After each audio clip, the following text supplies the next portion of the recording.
शांति प्रकाश महाराज की जय। सद्गुरु दास राम महाराज की जय। गुरुदेव भगवान की जय। सर्व संतों की जय। प्रेम प्रकाश मंडल की जय। अमरापुर दरबार की जय। अमरलोक दरबार की जय। गंगा मैया की जय। अमृत मंडल की जय। निशोकमानं गतिरोग विश्व ज्ञानी कसूरम जगते कुवंतम अज्ञातनीनम इन्वर्तकाम श्रीतेवरम शरणं प्रपदि श्रीतेवरम शरणं प्रपदि।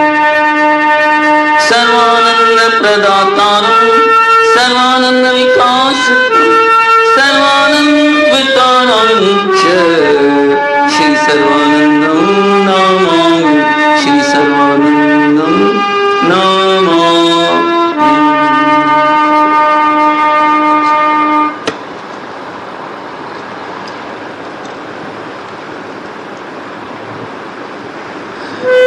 प्रथम बंधु गुरु पार ब्रह्म जो है सबका मूल राम जो है सबका मूल राम। जाकी इच्छा ते बना सूक्ष्म जग इतो जाकी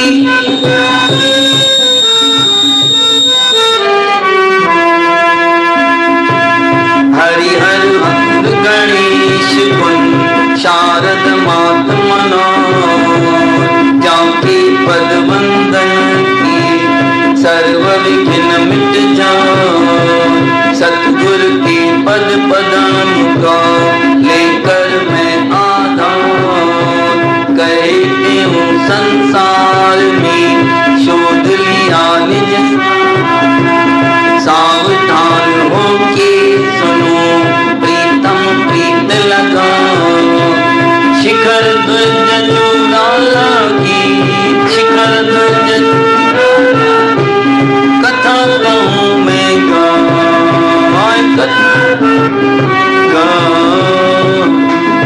जा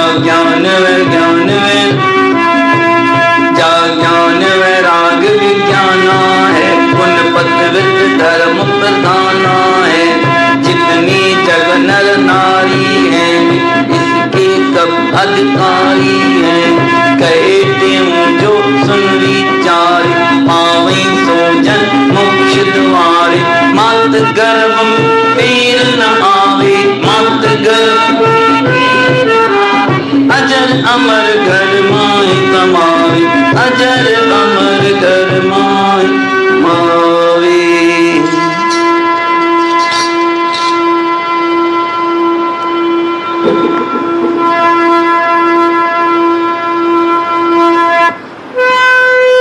अमर अजूनी आत्मा भेद सके ना बान भेद सके ना बान भेद सके ना बान।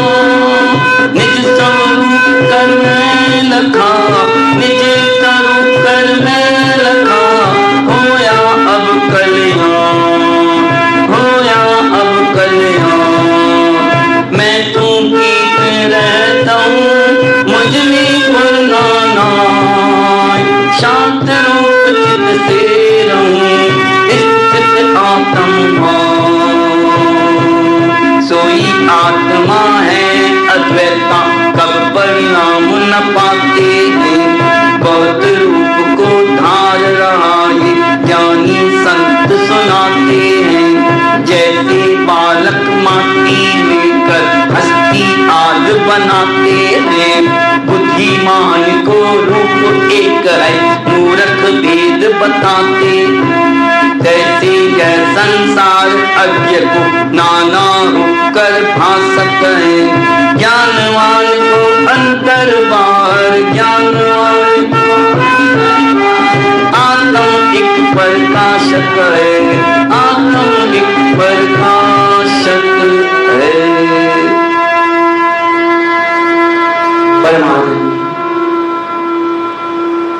परम श्री सतगुरुदेव महाराज,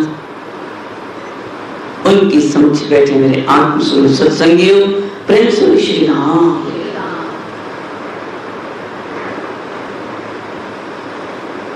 पांच तत्व का तन यह जड़ है, चेतन इसका स्वामी है, मन बुद्धि वाणी इंद्रिय गण का प्रेरक अंतर्यामी है। यहां तक कथा चल चुकी है कि ये शरीर पांच भूतों का बना हुआ जड़ है। इसका जो स्वामी है, इस घर में रहने वाला वो परमात्मा, आत्म सत्ता, वो चेतन सत्ता, वो स्वामी है जो कि मन बुद्धि और इंद्रियों को चलाने वाला है।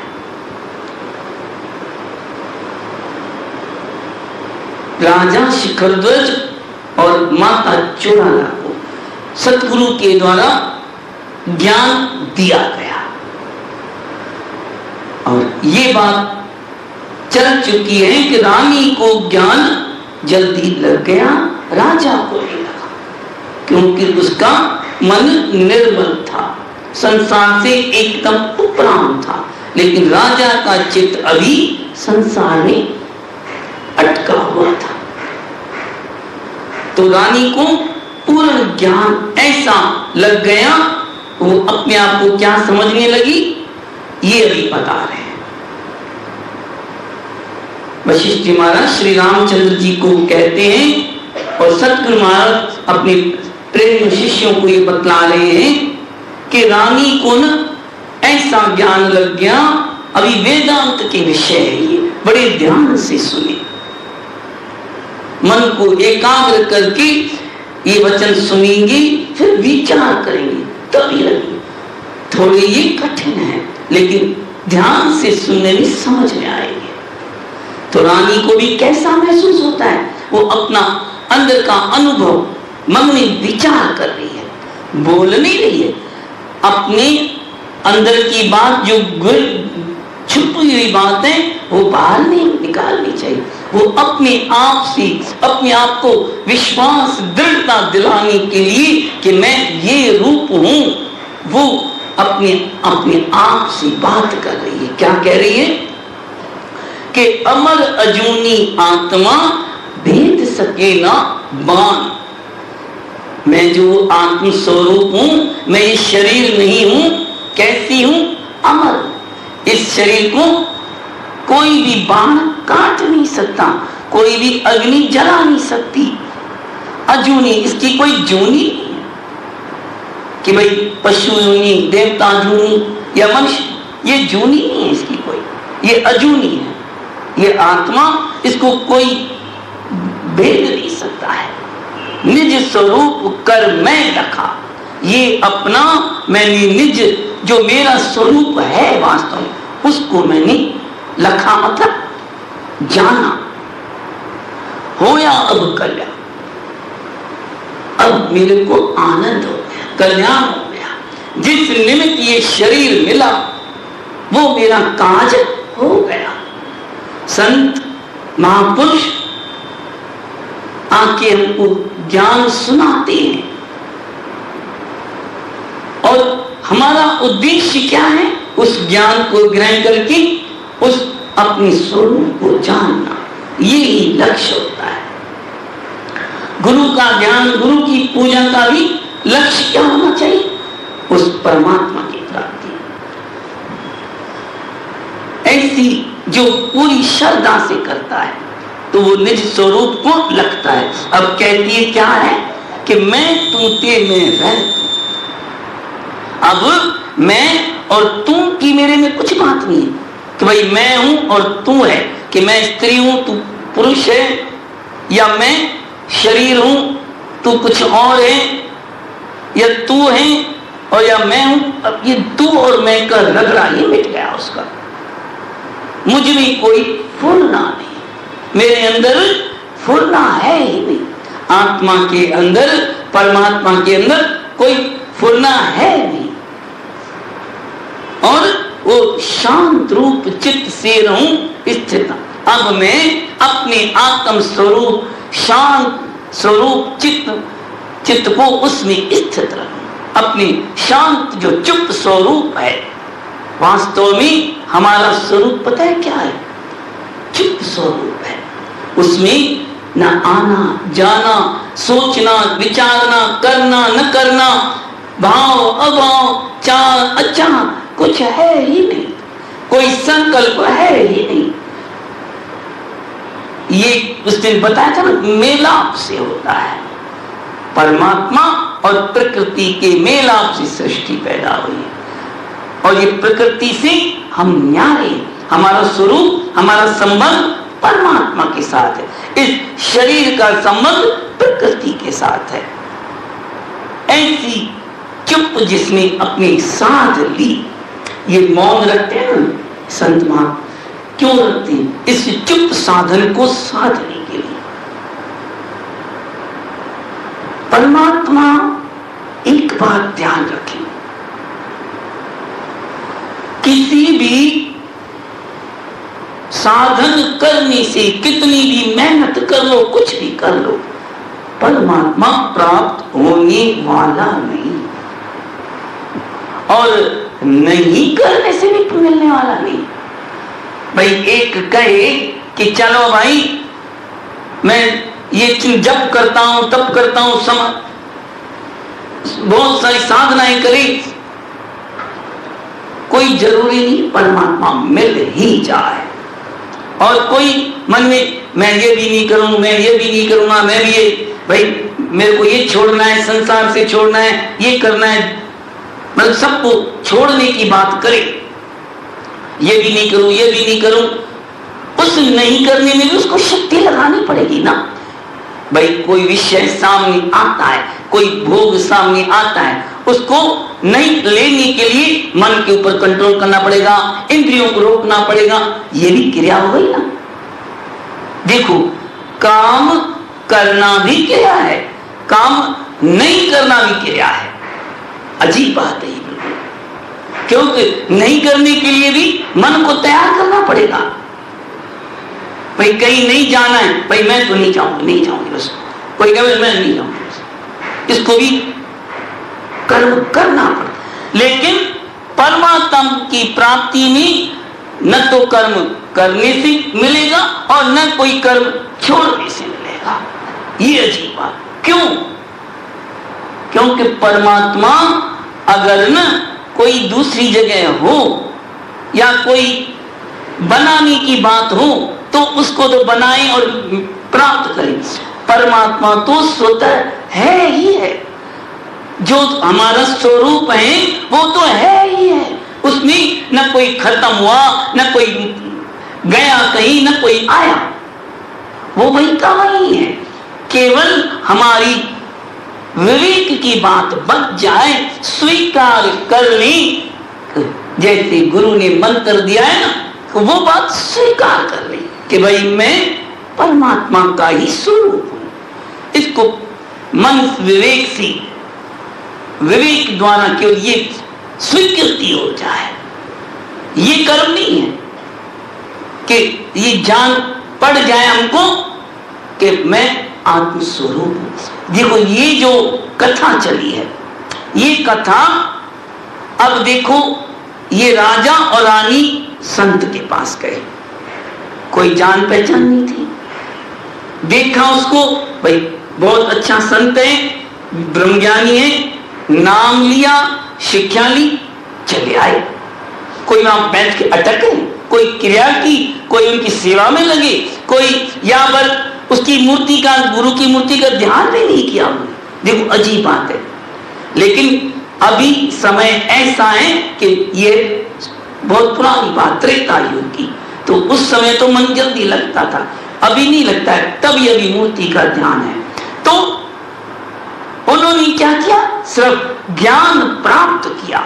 ज्ञान क्या मतलब? विवेक, गुरु ने उनके विवेक को जगा दिया कि भाई तुम आत्मा हो। बस इतना ही रानी को एक लाइन इस बात से ज्ञान स्वीकृति कर ली कि बस मैं आत्मा। फिर चुप हो गई, फिर अपने के लिए समझा लिया कि मैं आत्मा हूं, मैं ऐसे हूं, शांत रूप चित्त से अब मैं स्थित रहना। दौड़ दौड़ की जितना भी दौड़ोगी कुछ मिलने वाली नहीं। दौड़ सके तो दौड़ ले, जब लग तेरी दौड़, दौड़ थक्या दो खा मिट्या, वस्तु ठौर की ठौर।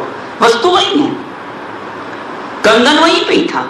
हमारी दौड़ बेकार थी, केवल जानकारी हो गई है मेरे पास वही चीज, मैं वही हूं, तू वही है, बस।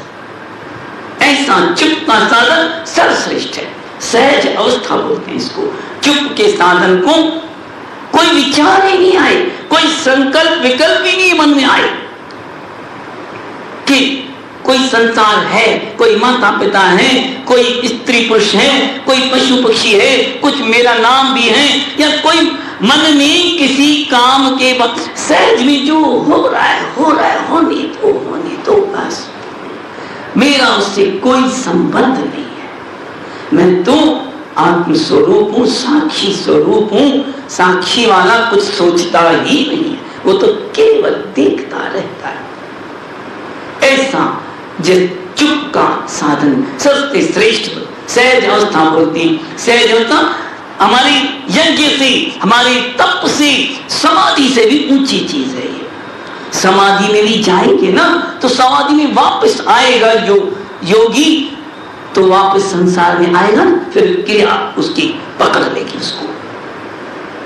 लेकिन सहज अवस्था वाला व्यक्ति कभी किसी क्रिया में फंस ही नहीं सकता और न अक्रिया में फंस, वो तो अपने स्वरूप में स्थित हो जाता है।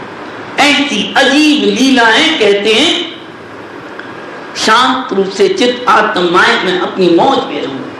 वो कैसा है आत्मा? सो आत्मा अद्वैत है, उसमें दो है नहीं। कहने को हम एक कहते हैं पर एक भी नहीं है, क्योंकि एक कहेंगे तो दूसरा आदमी चाहिए ना कि भाई एक है, वहां तो एक कहने वाला है ही नहीं, तो कौन कहे कि एक है? प्रेम से श्री राम। वो किसी परिणाम को नहीं प्राप्त होती आत्मा, भाई अभी जन्मी है अभी मरेगी, या अभी कोई छोटी है या बड़ी होगी, ऐसा कोई उसमें किसी परिणाम को प्राप्त नहीं होती है। बड़ी अजीब लीला है। ऐसी परमात्मा की लीला है जिसको लखना बहुत मुश्किल है। हमारे सतकुमार जी लिखते हैं, अजब अजायब खेल तुम्हारा, देख अजब मुझे आया है। सबसे न्यारा रहत सदा तुम, सबके मां समाया है। तुम देखत जगत तो है न देखत, कैसा खेल बनाया है। कहे तेऊ यह महिमा लख में, तुझको शीस नवाया है। ऐसी अजीब लीला है उसकी। है भी वही सब कुछ, कर भी वही रहा है, नहीं भी वही कर रहा है, मिला हुआ भी है, नहीं भी मिला हुआ है, सब में समाया हुआ भी है, सबसे अलग भी है। तुम देख भी वही रहा है लेकिन नहीं देख रहा है। बड़ी अटपटी बात है, बात बड़ी है अटपटी, झटपट समझ ना आए। जब समझ में आ जाए सारा तो भेद मिट जाए। जब ना बात समझ में आ जाती है, सत्य का पता चल जाता है, किसी वस्तु का ना पता चल जाए कि भाई ये वस्तु झूठी है, उसको हम पकड़ेंगे, उठाएंगे, अपने हाथ पास रखेंगे। अरे नहीं, मिट्टी का गोला हो, उसके ऊपर मावा लगा हो और हमें पता चल जाए तो हम उसको खाएंगे, खोल के देख, फिर तो फेंक देंगे। सत्य पता चल गया, और जब तक पता नहीं है उसको मिठाई समझ रहे। तो सत्य पता चल गया कि ये ऊपर का जो कवर है ये तो झूठा है, अंदर का तो और कुछ जो है स्वरूप वो मेरा, तो सब छूट जाता है। जितना कुछ भी है वो इस शरीर के कारण है। प्रेम सुर सताम साखी। ऐसी उस परमात्मा की महिमा देख के मैं हैरान हो रहा, कैसे आदमी बनाता है, कैसी देखो प्रेम सुर शेरा, अनंत सृष्टियां है, किसकी कोई सीमाएं नहीं। एक गूलड़ का वृक्ष होता है, आपने नाम सुना है कि नहीं सुना है, लेकिन होता है, बहुत बड़ा विशाल वृक्ष होता है, गूलड़ नाम होता है। उसमें इतना विशाल होता है, काफी जगह घेरता है, और उसमें फिर अनंत फल होते हैं, इतने फल होते हैं गिन नहीं पाए। उस एक एक फल में फिर अनंत बीज होते हैं, अनंत, गिन नहीं सके हम। आज चलो विज्ञान की निकली है ऐसी विद्या की कोई गिन भी ले, एक फल के गिन के फिर फल टोटल लगा के उसका बता भी दे, है तो बहुत मुश्किल, चलो गिन भी ले। लेकिन उस आत्म रूपी वृक्ष में, आत्मा के समझ से जो प्रकृति का वृक्ष हो, प्रकृति रूपी वृक्ष है, आत्म सत्ता से जो प्रकट हुआ है, उसमें तो ऐसी अनंत सृष्टियां हैं, उसको गिनने की तो बात दूर, उसके बारे में कोई विचार तक भी नहीं कर सकता है कि कितनी है। एक एक बीज है ना, उस फल में अनंत बीज हैं, उस फल के अनंत बीजों में से एक एक बीज सिर्फ वो सारी सृष्टि है, जिसमें अनंत देश भी आ गए, कितनी धरतियां आ गई, सूर्य आ गए, चंद्रमा आ गए, पता नहीं क्या क्या आ गया एक बीज में। समझो इतनी सृष्टि, इतनी संसार परमात्मा की। अब गिन, अब अरबों खरबों तो मुंह से बोल रहे हैं, ऐसे अनंत बीज उसमें समझो है, तो उससे भी ज्यादा समझो सृष्टियां होंगी जिसको हम कल्पना भी नहीं कर सकते। लेकिन है क्या? कुछ भी नहीं, सिर्फ संकल्प मात्र है, कुछ न बना है न कुछ है। जितना भी हम देख रहे हैं सब देखने मात्र है। ऐसी प्रकृति की लीला है जिसको कह नहीं सकते हैं। एक निमिष में क्या क्या कर देता है वो। तभी लिखते हैं अनंत है लीला तेरी है हरि, अनंत है लीला तेरी है हरि, लीला तेरी है हरि, लीला तेरी है हरि। एक निमिष में राजा बनाए, एक निमिष में राजा बनाए, हाथी घोड़ा पाल की, हाथी घोड़ा पाल की, दूजे में काल ले जाए, दूजे में काल ले जाए, हो जाए चूरा चूरी, हो जाए चूरा चूरी। हे लीला तेरी है हरि, अनंत है अनंत है, लीला तेरी है हरि, अनंत है अनंत। प्रेम से श्री राम, उसकी लीला बड़ी अनंत है। ऐसी सतगुरु महाराज आके वो इस भेद को खोलते हैं कि भाई एक निमिष मतलब एक क्षण में, एक क्षण में किसी को राजा बना दे और एक क्षण उसको फिर कंगाल बना दे, काल आके ले जाए पता ही नहीं चले। सारा फूलनी का संकल्प का है। जैसा जैसा हम संकल्प करते हैं अपने जीवन में और अंतिम समय में, उस संकल्प से ही अगले जन्म को पाते हैं और कुछ नहीं। फूलनी हटे, संकल्प हटे, जन्म मरण खत्म, लेकिन होते नहीं। ऐसी मरते समय जो दृढ़ संकल्प होता है हमारा, वही हम बन जाते हैं। और बड़ी अटपटी बात है, उस संकल्प में भी हमको लगता है ये शरीर छूट गया, लेकिन उस समय दूसरे शरीरों में बैठे होते हैं। फिर एक कथा आती है योग विशिष्ट में, लीला माता की है कि उसका पति है ना युद्ध में मर गया। अब उसने बहुत अनुष्ठान किया सरस्वती माता का, और इतनी भक्त थी उसकी, उसको बुला लिया, कहा भाई मैं चाहती हूं कि मैं मेरे भरता मरे नहीं, मैं भरता के साथ रहूं हमेशा। तो उसको फिर अनंत सृष्टि उसके दिखाई कि तुम पहले भी तुमने ऐसा संकल्प किया था, फिर तुम इसके साथ आके पैदा हुई, और वो वही पड़ा हुआ है, वो शव वहां पड़ा हुआ है, रानी का शरीर वहां पड़ा हुआ है, उसके रानी के सूक्ष्म शरीर को ले जाके वो दिखाती है, जाके दूसरे जन्म की अनंत सृष्टियों को पार करके दूसरी सृष्टि में जाके दिखाती है, और इतना सुख करा के फिर आती है। तब तक वो शरीर पड़ा है वहां पे केवल 2 घंटे हुए, 4 घंटे, और वो इतनी सारी मतलब पूरा शरीर उस दूसरे राजा का देख के भी आ गई, मतलब 4 घंटे में अभी उधर आई भी सृष्टियां पार करके, और वो सारा देख करके यहां उसका शरीर बड़ी पड़ा है। और सपने में देखते हैं ना हम, एक सपने में दूसरा सपना आता है, एक सपने में हमारा सारा जीवन निकल जाता है, बचपन, जवानी, बुढ़ापा, मर भी जाते हैं, और बाहर निकलते हैं। अभी तो केवल 15 मिनट में नींद आई थी मेरे को, अभी तो 11 बजे सोया था, एकदम आंख खुल जाए अगर उस टाइम तो देखे तो अभी 11:30 ही बजे। अरे आधे घंटे में मैंने सारा जीवन, अजीब बात है, ऐसी अजीब बातें हैं। केवल क्या है?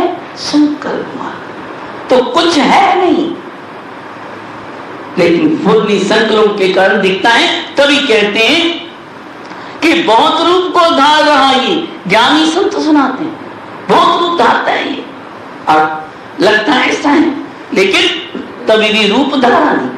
जैसे बालक का बताया कि मिट्टी के कितने खिलौने छोटे छोटे बना के रखता है, भाई ये घोड़ा है, ये आदमी है, ये सांप, ये हाथी है, पता अनेक ये घर बनाता है, तो अलग अलग बना देता है। ऐसे ही ये जो बुद्धिमान को रूप एक है, लेकिन जो जानकार होता है, जो बच्चे बड़े होते हैं उनके माता पिता, वो क्या करते हैं, ये तो बच्चा खिलौने हैं, खेल रहा है, मिट्टी है, वो तो मिट्टी का भाव है। ऐसे ही यह संसार है, जितना कुछ ये दिख रहा है ऐसे मिट्टी के पुतले हैं, उसमें आत्मसत्ता की चेतना के कारण स्फुरन हो रहा है, लग रहा है सच्चे मुच्चे आदमी बैठे हुए, सच्चे मुच्चे स्त्री पुरुष लोग, ये मकान, ये पता नहीं क्या क्या दिखता है, बड़ी अजीब है। लेकिन तैसे ये संसार अगे को नाना होकर भासत है, ज्ञानवान को अंतर्बाहर आत्म एक प्रकाशित है। लेकिन जो ज्ञानवान है उनको एक आत्मसत्ता ही सब में, ऐसी उस रानी को ऐसा कह के कहती है, ऐसा मेरा है नैनों से जो देख रहा, नैनों से जो निरखत है, रसना से जे रसनाना जी, गंध ग्राण से जो सुंगत है, शरण सुनी विख्याना जी, चमड़ी से जो स्पर्श करता, गावत मुख से गाना जी, कहे तेऊ तिस आत्म का है, हृदय मां स्थाना जी। कौन बोल रहा है, कौन सुन रहा है, कौन स्पर्श कर रहा है, कौन महसूस कर रहा है, कौन कह रहा है, बड़ी अटपटी बात है। बोलने वाला कोई और,